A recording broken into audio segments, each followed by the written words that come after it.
ये स्थिति और पूरी तरह साफ होगी, पिक्चर पूरी तरह साफ होगी जब इस बारे में आधिकारिक तौर पर जानकारी दी जाएगी।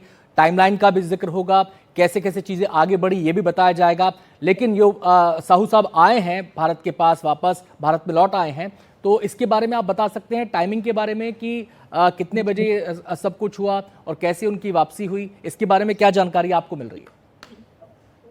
देखिए, कैसे क्या कुछ हुआ है और कैसे वो वापस लौटे हैं ये तो अभी पता नहीं है, लेकिन क्योंकि ये बहुत डिटेल्स अभी नहीं मिल पाए हैं, लेकिन इतना जरूर पुख्ता तौर पर ये कंफर्म हुआ है कि पाकिस्तान ने डरकर पीके साहू को वापस सौंप दिया है और जो इंटरनेशनल बॉर्डर है वहीं से पीके साहू को वापस सौंपा गया है।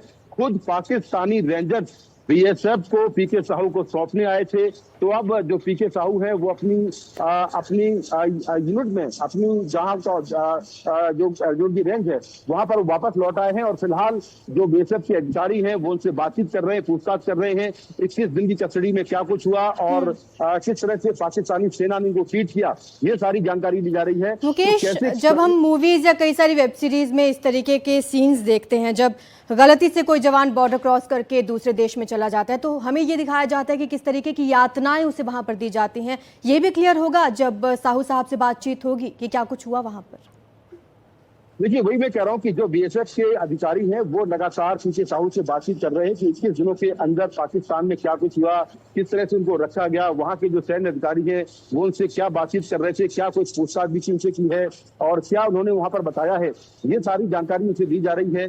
उनको वापस लाने का जो पूरा ऑपरेशन है वो कैसे किया गया ये अभी साफ नहीं है। बीएसएफ के अधिकारी जानते होंगे और जो पूरी जो वापसी की प्रक्रिया है वो किस तरह से हुई है, लेकिन इतना कंफर्म है कि पाकिस्तान ने डरकर बैकफुट पर आकर बीएसएफ के जवान पीके साहू को वापस सौंप दिया है और वो अपनी जो बीएसएफ में जहां पर वो तैनात हैं वहां पर वो वापस पहुंच गए हैं और बीएसएफ के तमाम जो अधिकारी हैं वो उनसे पूछताछ कर रहे हैं। मुकेश, हमने देखा था अभिनंदन के केस में कि कैसे उनकी वापसी जो है अटारी वाघा बॉर्डर जो है वहां से हुई थी, उन्हें जब भारत में वापस भेजा गया था।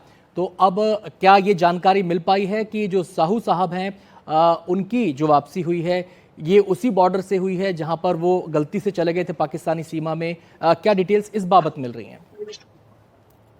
देखिए, बिल्कुल ऐसा लग रहा है कि शायद अटारी बॉर्डर से ही वो वापस लौटे हैं, लेकिन अभी जैसा मैंने कहा कि बहुत चीजें अभी कंफर्म नहीं हुई हैं, अभी उनसे पूछताछ चल रही है। तो जो बीएसएफ के अधिकारी है ये बाद में साफ करेंगे कि कैसे वापसी हुई, कहाँ से वापसी हुई, लेकिन ये पुख्ता जानकारी मिली है कि पाकिस्तानी रेंजर्स ने खुद आकर पीके साहू को भारत को सौंपा है, इंटरनेशनल बॉर्डर पर सौंपा है और बीएसएफ को सौंपा है। और अभी जो हमारे जो अधिकारी हैं बीएसएफ के, जो तमाम पंजाब बॉर्डर में जो अधिकारी हैं वो उनसे पूछताछ कर रहे हैं और पूछताछ में ये चीजें मालूम की जा रही कि 21 दिन वो कहाँ रहे, कहाँ पर उनको कस्टडी में रखा गया, पाकिस्तानी सेना ने उनसे क्या पूछताछ की और क्या कुछ रहा, पूरी दिनचर्या उनकी क्या थी। तो ये सारी जानकारी अभी ली जा रही है और उसके बाद ही आगे जो है बहुत चीजें सामने निकल कर आएंगी और एक बहुत बड़ा ये ऑपरेशन हुआ जिसके तहत जो पीके साहू है बीएसएफ के जवान है वो अपने वतन लौट आए हैं। जी मुकेश, हमने देखा था अभिनंदन के केस में जब उन्हीं के सांसद ने बात कही थी, पार्लियामेंट के अंदर ये बात कही गई थी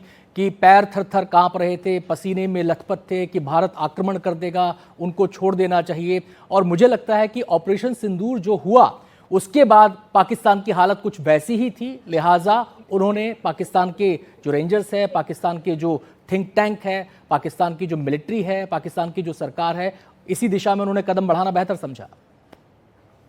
देखिए, बिल्कुल भारत ने साफ कर दिया था कि अगर अभिनंदन को नहीं सौंपा गया तो युद्ध की तैयारी थी, क्योंकि प्रधानमंत्री मोदी ने जो हमें सूत्रों से जानकारी मिली थी कि जो यूएस के प्रेसिडेंट से उनसे बात की थी और कहा था कि अगर अभिनंदन को 1-2 दिन के अंदर वापस नहीं सौंपा गया तो इसके परिणाम पाकिस्तान को भुगतने होंगे। और उसके बाद पाकिस्तान डर गया था और वाघा बॉर्डर के रास्ते अभिनंदन को सौंप दिया गया था।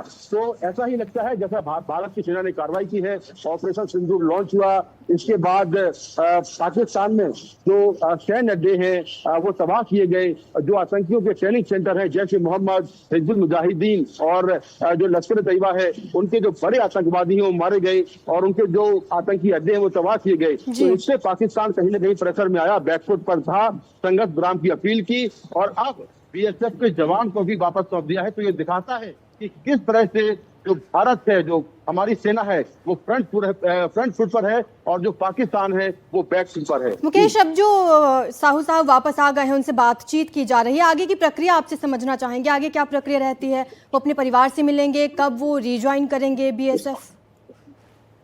देखिए, थोड़ा वक्त लगेगा क्योंकि पाकिस्तान में चूंकि वो 21 दिन रहे हैं, तो अभी हमारी जो इंटेलिजेंस एजेंसियां हैं, हमारे जो सेना के अधिकारी हैं, वो तमाम लोग उनसे पूछताछ करेंगे। सबसे पहले उनकी मेडिकल जांच होगी। मेडिकल जांच करके देखा जाएगा कि उनके शरीर के अंदर कोई ऐसा कोई ऐसी चीज तो नहीं है जिससे कोई जासूसी की जा रही हो। तो ये सारा प्रोसेस होता है। इसके साथ ही जो इंटेलिजेंस एजेंसियां, खुफिया एजेंसियां हैं, वो भी उनसे लंबी पूछताछ करेंगी और उनसे पूछा जाएगा कि क्या उन्होंने पाकिस्तान में रहकर कोई बात तो नहीं बताई है यहाँ के बारे में, कुछ यहाँ के डिटेल्स तो नहीं दिए हैं। तो ये सारी जानकारी जो है वो उनसे ली जाएगी, उनसे पूछताछ होगी और लंबी पूछताछ के बाद जब सब कुछ ठीक रहेगा उनसे बातचीत के बाद, तब वो फिर अपना बीएसएफ का जो उनके जो यूनिट है उसको ज्वाइन करेंगे। मुकेश, आपके पास आएंगे, लेकिन अपने दर्शकों के लिए हम एक बार फिर से इस सबसे बड़ी खबर, आज की सबसे बड़ी खबर यही है, उस खबर को विस्तार से बता दें। एक बार फुल फ्रेम ब्रेकिंग दिखा दीजिए। और ब्रेकिंग न्यूज क्या है?